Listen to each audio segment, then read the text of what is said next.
व्यास भवन में श्रद्धालु भक्तजन अपना स्थान ले लेंगे। पावन भाद्र मास पितृपक्ष अष्टमी तिथि, पावन सूर्यदेव का वार रविवार, और हम सबके श्रद्धा के आस्था के हम ज्योति के परम प्रकाश सतगुरुदेव की साधना स्थली, पूज्य गुरुदेव की तपोभूमि, पावन तपोभूमि में हम सब दो घड़ी आँख बंद कर गुरु चरणों में प्रणाम करें, वंदन करें, नमस्कार करें। कमर सीधी, दोनों हाथ जोड़ लेंगे।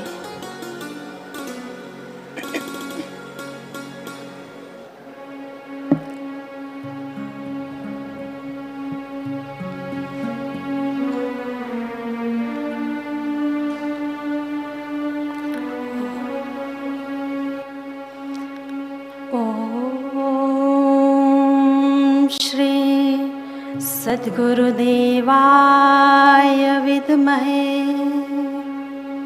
ओम श्री सद्गुरुदेवाय विद्महे, ओम श्री गुरुदेवाय धीमहि, ओम श्री गुरुदेवाय धीमहि, तन्नो गुरु प्रचोदयात्, तन्नो गुरु प्रचोदयात्। ॐ एकदन्ताय विद्महे, ॐ एकदन्ताय विद्महे, महाकायाय धीमहि, महाकायाय धीमहि, तन्नो दन्ते प्रचोदयात्, तन्नो दन्ते प्रचोदयात्। ॐ श्री सरस्वत्यै विद्महे, ॐ श्री सरस्वत्यै विद्महे, ज्ञानदेव्यै धीमहि, ज्ञानदेवे धीमहि, तन्नो देवी प्रचोदयात्, तन्नो देवी प्रचोदयात्। ॐ सूर्याय विद्महे, ॐ सूर्याय विद्महे, महातेजाय धीमहि, महातेजाय धीमहि, तन्नो सूर्य प्रचोदयात्, तन्नो सूर्यो प्रचोदयात्। ॐ नमो नमः, ॐ नमो नमः, गुरु नमो नमः, गुरु नमो नमः, हरि नमो नमः, हरि नमो नमः, साई नमो नमः, साई नमो नमः, नमो नमः, नमो नमः।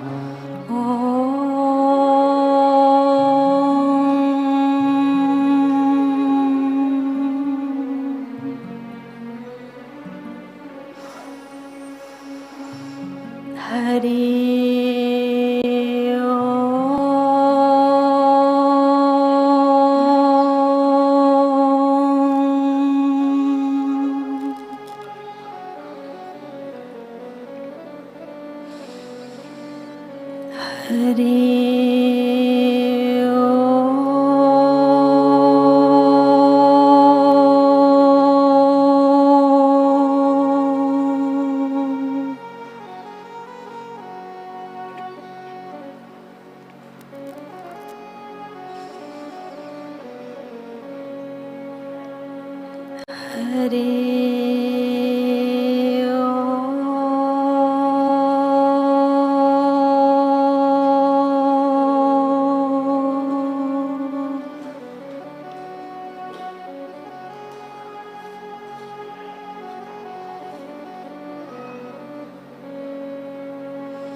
हरि ओम।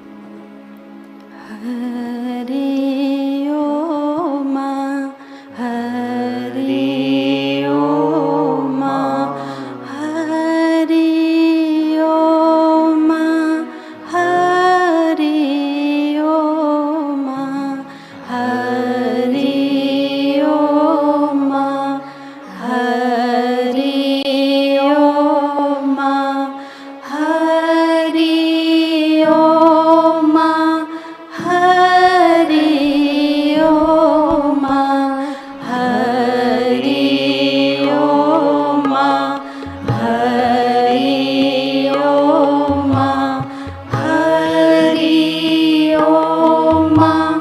हरि ओम गुरु ओम गुरु ओम गुरु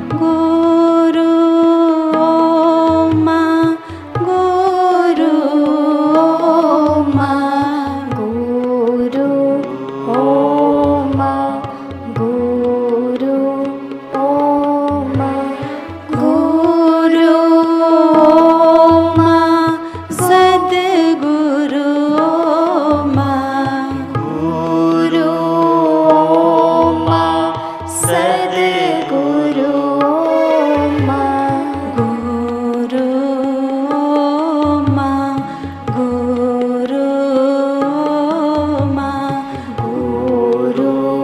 ओम गुरु ओम गुरु ओम सद्गुरु ओम गुरु ओम सद्गुरु ओम गुरु ओम गुरु ओम गुरु ओम गुरु ओम गुरु ओम गुरु ओम गुरु ओम गुरु ओम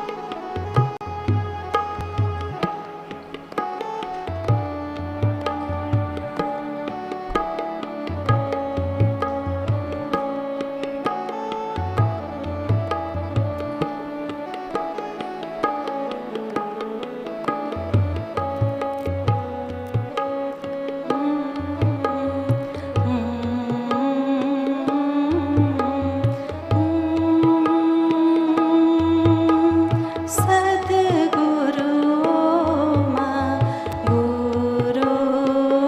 गुरु ओम गुरु ओम सद्गुरु ओम गुरु ओम गुरु ओम गुरु ओम गुरु गुरु ओम गुरु ओम गुरु ओम गुरु गुरु ओम गुरु ओम गुरु ओम गुरु सद्गुरु ओम गुरु ओम गुरु ओम गुरु ओम गुरु ओम गुरु ओम गुरु ओम गुरु ओम गुरु ओम गुरु ओम सद्गुरु ओम गुरु ओम सद्गुरु ओम गुरु ओम गुरु ओम गुरु ओम गुरु गुरु ओम गुरु ओम गुरु ओम गुरु गुरु ओम गुरु ओम गुरु ओम गुरु गुरु ओम गुरु ओम गुरु ओम गुरु गुरु ओम गुरु ओम गुरु ओम गुरु गुरु ओम गुरु ओम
सद्गुरु ओमा गुरु ओमा सद्गुरु गुरु मा गुरु मा गुरु मा सद्गुरु मा गुरु ओमा सद्गुरु ओमा गुरु मा सद्गुरु मा गुरु ओमा सद्गुरु सद्गुरु मा सद्गुरु तरुवर सरोवर संत जन सरोवर संत जन चौथा वर्ष में चौथा वर्षे मेघ परमार्थ के कारणे परमार्थ के कारणे चारों धरिया दे चारों धरिया दे। पावन हो सतगुरुदेव का द्वार, जहाँ अविरत ज्ञान की गंगा बहती है, निस्वार्थ परोपकार अर्थे, जहाँ जन जन का कल्याण का मार्ग प्रशस्त होता है, वो पावन सतगुरुदेव का द्वार हम सबके श्रद्धा आस्था के स्तंभ पावन गुरुदेव की व्यास गादी, पूज्य गुरुदेव के श्री चरणों में प्रणाम करते हुए, पूज्य गुरुदेव का सुमिरन करते हुए आज पूज्य गुरुदेव के श्री चरणों में हम सब प्रार्थना करें। जैसे बरसात दूसरों के लिए है, वृक्ष दूसरों के लिए है, नदी दूसरों के लिए बहती है, ऐसे ही संत जन समाज के दुखों के निवारण के लिए, परमानंद की प्राप्ति के लिए जन जन को वो परमात्मा का रास्ता, परमात्मा का दिव्य ज्ञान प्रसारित करते हैं। और जब जब संतों ने ये दिव्य महाकार्य, महाअभियान, महायज्ञ आरंभ किया, तब तब विघ्न, बाधा, मुसीबत आई आई और आई है। आज पिछले कुछ सालों से हम सब साधकों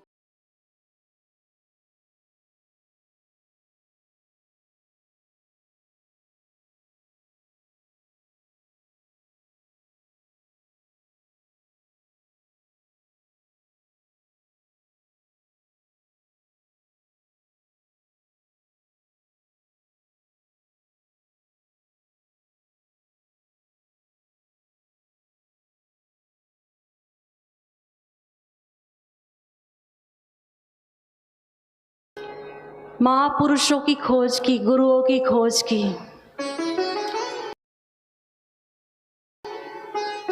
जब परम पूज्य दादा गुरुदेव लीलाशाह जी बापू की शरण प्राप्त हुई, दादा गुरुदेव की प्रसन्नता प्राप्त करके जब पूज्य गुरुदेव ने दादा गुरुदेव बांटने में भी तपस्या ही कर रहे हैं, उनमें भी विघ्न, बाधा, मुसीबत, लेकिन पूज्य गुरुदेव कष्ट, बाधा, मुसीबत की ओर ध्यान न दे करके अपने दिव्य गुरु के दिव्य आदेशों को पालने के लिए, गुरु की दी हुई सेवा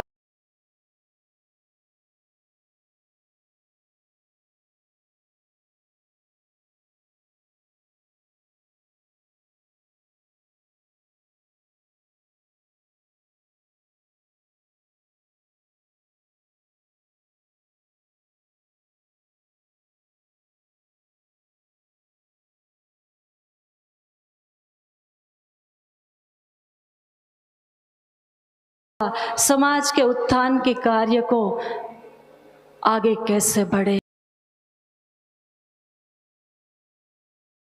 सबने अपनी झोलियां भरी है।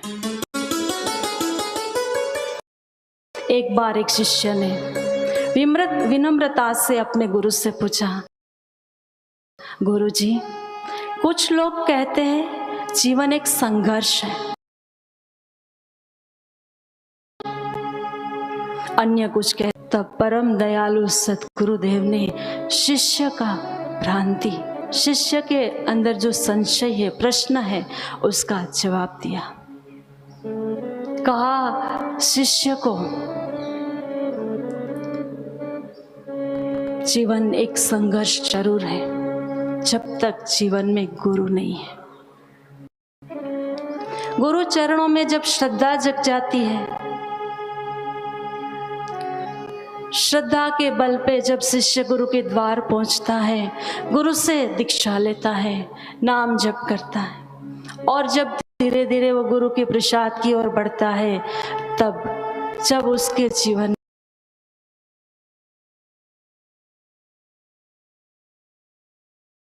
में विघ्न आता है, बाधा आती है, कोई उसकी श्रद्धा का श्रद्धांतरण कराता है, उस समय अगर शिष्य हिल जाता है, डग जाता है, तब वो शिष्य का जीवन संगमय जाता है।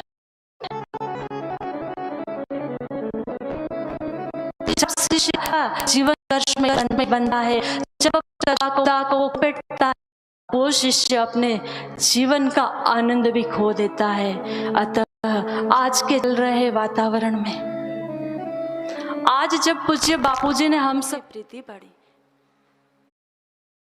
भक्त को जगाया है, कहने नहीं गए तुम आओ, लेकिन जैसे जैसे हमने स्वामी जी की महिमा को सुना, समझा, अनुभव किया, ऐसे ऐसे हमारे गुरु चरणों में प्रीति बढ़ी। और हम सबका ये अनुभव है कि हमने गुरुदेव के श्री चरणों से पाया है वो उपनिषदों का ज्ञान जो सनातन है, नहीं कि 20 साल पहले का है, 25 साल पहले का है, कि 50 और 100 सालों पहले का है।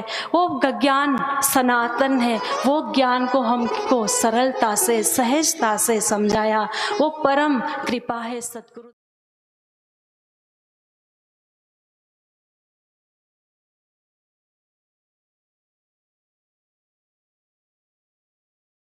प्रत्यक्ष में, परोक्ष में अनुभव सुना करके भी हम सबकी श्रद्धा को, भक्ति को, विश्वास को गतिशील बनाते हैं। ऐसे पूज्य गुरुदेव के एहसान को, करुणा को, कृपा की समीक्षा करते हुए हम गुरु चरणों में आज दोनों हाथ जोड़कर यही प्रार्थना करें, चाहे कैसे भी मुसीबत आ जाए, कैसा भी विघ्न आ जाए, चाहे फिर वो गुरु परिवार के रूप में ही क्यों ना आ जाए,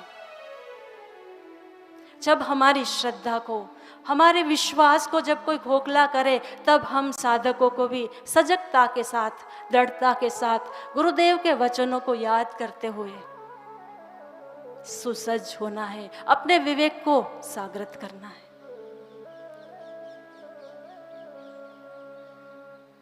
जब जब महापुरुषों ने ये महायज्ञ का आयोजन किया, तब तब उस यज्ञ में राक्षस वृत्ति के लोग जरूर जरूर आए हैं। चाहे रामावतार हो, कृष्ण अवतार हो, चाहे महावीर स्वामी का अवतार हो, जब जब धर्म संस्कृति का प्रचार प्रसार हुआ, तब तब जरूर विघ्न बाधा आई आई और आई है। महावीर स्वामी जब अपने शिष्यों के साथ ज्ञान का प्रचार, धर्म का प्रचार प्रसार कर रहे हैं, तब उन्हीं का शिष्य गोशालक महावीर स्वामी के ही सत्शिष्यों को भटकाते हैं, सत्य की राह से विमुख करते हैं, गुरु आदेशों के मार्ग से, गुरु ज्ञान के मार्ग से। और 500 सत्शिष्य महावीर जी के उनकी बातों में आकर के अपना भविष्य अंधकार में करते हैं। और आज जब हम सुनते हैं गुरु परिवार के नाम से, जब साधकों की श्रद्धा के साथ खिलवाड़ होता है, साधकों को ठगा जाता है, कोई ठगता है धन संपत्ति से, तो कोई कोई ऐसे भी पापी है। मैं पापी कहूँ वो भी शब्द शायद आज छोटा पड़ जाएगा, क्योंकि हर एक शास्त्र में गुरु की महिमा का वर्णन जब हम सुनते हैं, गाते हैं, पढ़ते हैं, तब लगता है कि गुरुओं ने जो समाज को दिया है उसका ऋण हम नहीं चुका सकते। अगर ऐसे गुरु की कोई निंदा करते हैं, ऐसे गुरु के द्वार से जाने के लिए कोई हमें रोकता है, टोकता है, तब व्यथा होती है, पीड़ा होती है। आज उसी पीड़ा के साथ मैं निवेदन करूं दोनों हाथ जोड़कर कि जब परम पिता परमेश्वर की कृपा होती है, अनंत कृपा, तब हमें भाग्य से सद्गुरु मिलते हैं। अगर ऐसे सद्गुरु के पथ से हमें कोई भटकाए, हमें कोई भ्रमित करे, हमें कोई ठगे, तो वो साधक शिष्य बर्दाश्त नहीं कर पाता है। एक बार गुरु तो जरूर सह लेता है, सुधरने का मौका दे देता है, लेकिन साधक अपने गुरु के श्री चरणों की श्रद्धा के प्रताप से, विश्वास के प्रताप से हमें कोई ठगे, वो नहीं सह पाता और उनको पीड़ा होती। साधक शिष्य कैसे कैसे करके ये महापुरुषों ने हमको धर्म गुरु तो जरूर विश्वास के प्रताप से वो नहीं सह पाता और उनको पीड़ा, हमारे मन मस्तिष्क में कैसे करके धीरे धीरे हम बचा ले, ऐसा प्रयास किया, हमको हमें ऐसा साधन बताया, ऐसा मार्ग बताया, ऐसा स्थान दिया, ऐसा द्वार दिया। अगर इस द्वार को कोई तोड़ता है, हमारे मन मस्तिष्क में तो जरूर धीरे धीरे दिल व्यथित होकर के आज पुकारता है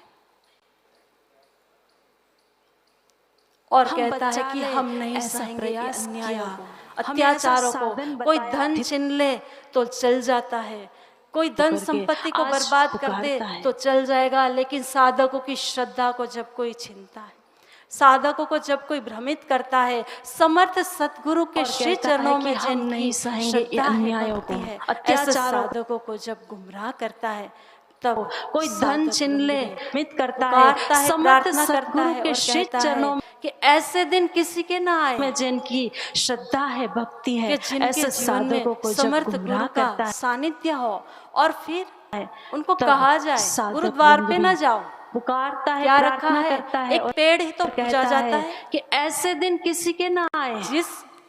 जिस भक्त ने बड़दादा की परिक्रमा की है, अपनी मनोकामना को पूर्ण किया है और सबका अनुभव है, ऐसे हमारे साक्षात भगवत स्वरूप कहा जाए, गुरुदेव का जहाँ विग्रह लगा है, उनको कहा जाता है एक पेड़ ही तो रखा है, जहाँ हयात पुरुष है वहां जाइए, वहां मत्था टेकिए और वहां दान दक्षिणा दीजिए।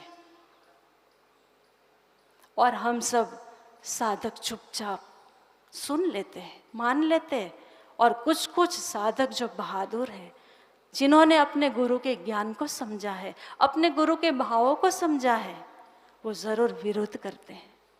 और वो साधक प्रार्थना करते हैं पूज्य गुरुदेव के श्री चरणों में, पत्र लिखते हैं कि बापूजी बचाइए, हमारी श्रद्धा के साथ खिलवाड़ हो रहा है, हमारी भक्ति, हमारी प्रीति के साथ खिलवाड़ हो रहा है। और उन साधकों की पीड़ा आज वो दयालु सद्गुरुदेव को भी पिघला देती है। और इन साधकों की दया, इन साधकों पे जब गुरुदेव ने दया की, तब नादान समझकर आज भी हमें मौका देते हैं, अवसर देते हैं, जरूर सुधर जाए। जो धर्म के पथ पे है, धर्म के रास्ते पे है, उनको सहयोग करे। पूज्य गुरुदेव को जब जेल मंदिर लेकर गए, उसके बाद कहा गया कुछ लेन देन कर दो, आपको छोड़ दिया जाएगा। तब पूज्य बापूजी ने कहा कि साधकों के पसीने के पैसे हैं,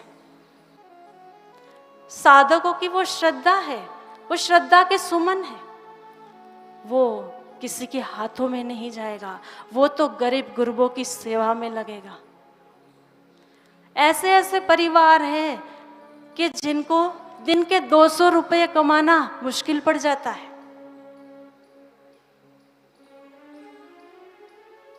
और रोज उनको रोज काम भी नहीं मिलता। 365 दिन में केवल 100 दिन उनको काम मिलता है। ऐसे परिवारों को पूज्य गुरुदेव ने राहत दी। आश्रम आओ, भजन करो, भोजन करो और वेतन ले जाओ।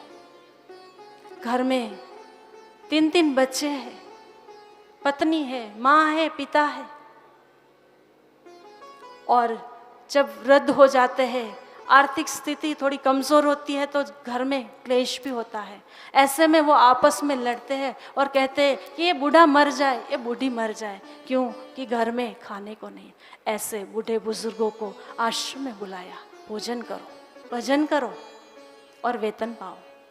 शाम होते वो खिले खिले हृदय से, खिले खिले चेहरे के साथ वो घर जाते हैं और अपने घर में जाकर वो खुशियाँ बांटते हैं। ऐसे देवी कार्य हमारे पूज्य गुरुदेव ने चलाया। स्वयं को कष्ट में झोंक दिया, आग में झोंक दिया। ऐसे करुणावान गुरुदेव की करुणा को हम समझे, हम सब साधक सावधान हो जाए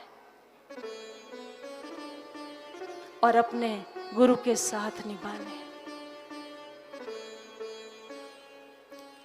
एक बार वृंदावन के संत कोकिल स्वामी जी वृंदावन से मथुरा जा रहे थे। तब एक सज्जन भक्त को पता लगा, तो उन्होंने बड़ी सज्जनता के साथ कोकिल स्वामी से कहा, स्वामी जी आप मथुरा जाएंगे, लंबी यात्रा हो जाएगी। कानपुर में मेरा एक मित्र रहता है, वो आपकी व्यवस्था का बंदोबस्त करेगा। मैं आपको एक चिट्ठी लिख कर देता हूँ, वो मित्र आपको जहां जाना है वहां पहुंचा देगा। कोकिल स्वामी जब वृंदावन से मथुरा की ओर गए, कानपुर पहुंचे। वो भक्त से मुलाकात हुई और सज्जन ने दी हुई चिट्ठी वो भक्त के हाथ में दी, लेकिन उस समय वो भक्त न रहा था। उनको भी ऐसे ही कोई, तो वो शब्द भी छोटा है क्यों भक्त न रहा था। उनको भी ऐसे ही कोई मूर्ख, आज मैं मूर्ख कहूँ तो वो शब्द भी छोटा है, क्योंकि जो सतगुरु के श्री चरणों से, धर्म से श्रद्धा को हटाते हैं, भ्रमित करते हैं छल से, कपट से, भ्रम से, धोखे से, ऐसे को तो धरती माता भी भार रूप समझती होगी। धरती को भी भार लगता है ऐसा अधर्मियों से, कि जो गुरु चरणों में लगी श्रद्धा को तोड़ते हैं, धर्म से लगी श्रद्धा को तोड़ते हैं, उनके लिए आज मेरे पास कोई शब्द नहीं है। नीच कहूं तो नीच लोग भी नाराज हो जाते हैं, हो जाएंगे कि हमारे से तो वो ज्यादा नीच है कि जो गुरु द्रोही है। गुरु के भक्त जो श्रद्धा भक्ति भाव से जुड़े हैं, ऐसे गुरु से भ्रमित कर दे और कह दे कोई हयात महापुरुष, और मैं आज कह दूं शास्त्र की वो बात। दोनों हाथ जोड़ के मैं निवेदन करूं समस्त साधक परिवार को कि गुरु वो गुरु है कि जो कभी उनका अस्तित्व नहीं मिटता। चाहे हमारा ये शरीर नाश हो जाए, उसके बाद भी गुरु हमारा साथ निभाते हैं। ऐसे गुरु से अगर हमारी कोई श्रद्धा तोड़ता है तो जरूर हमें सावधान होना है, सजग होना है। कोकिल स्वामी जरूर पहुंचे कानपुर, और वो धर्मात्मा के अंतःकरण में वो धर्मांतरण हुआ था, और कहने लगा न जान न पहचान, आ जाते हैं मित्र के नाम पे सुविधा लेने। तब कोकिल स्वामी, संत महापुरुष बड़े उदार होते हैं, क्योंकि वो समझते कि वो नादान है, धर्म को समझा ही नहीं है, गुरु ज्ञान को पचाया ही नहीं, और ऐसे को अगर संग मिल जाता है धूर्तों का, पाखंडियों का, तो वो पाखंड ही फैलाएंगे, वो कचरा ही डालेंगे दिमाग में और हमें अपने पथ से भ्रष्ट कर देंगे। ऐसे समय में कोकिल स्वामी जरूर वो कड़वा घुट को पी गए, और वो चुपचाप उस भाई के घर से निकल आए और कोई चौराहे पे जाके हरि नाम संकीर्तन करने लगे, भजन करने लगे। हरि का नाम लेते लेते वो तन्मय हुए। कुछ भक्त लोग इकट्ठे हुए, थोड़ी देर में संत का ध्यान खुलता है और वो कहते हैं कि वो सज्जन के घर से एक प्याला पानी का भर के ले आओ। तब कुछ सज्जनों ने कहा, महाराज अभी तो आपको अपमानित किया, आपको अनाप शनाप बोला, कहा, और आप उनके घर से पानी मंगवाते हैं। तब वो दयालु संत कहते हैं, वो नादान है, वो न जाने धर्म को, न जाने संत महिमा को। उनसे गलती जरूर हुई है, लेकिन उसको दोष न लगे, उसको पाप न लगे, इसके लिए मैं उनके हाथ का, उनके घर का एक प्याला पानी जरूर पीऊंगा। और उस संत ने उसके घर का जल ग्रहण किया और उसको पाप से बचाया। ऐसे ही दयालु करुणा के सागर हमारे गुरुदेव भी हमें मौका देते हैं, अवसर देते हैं।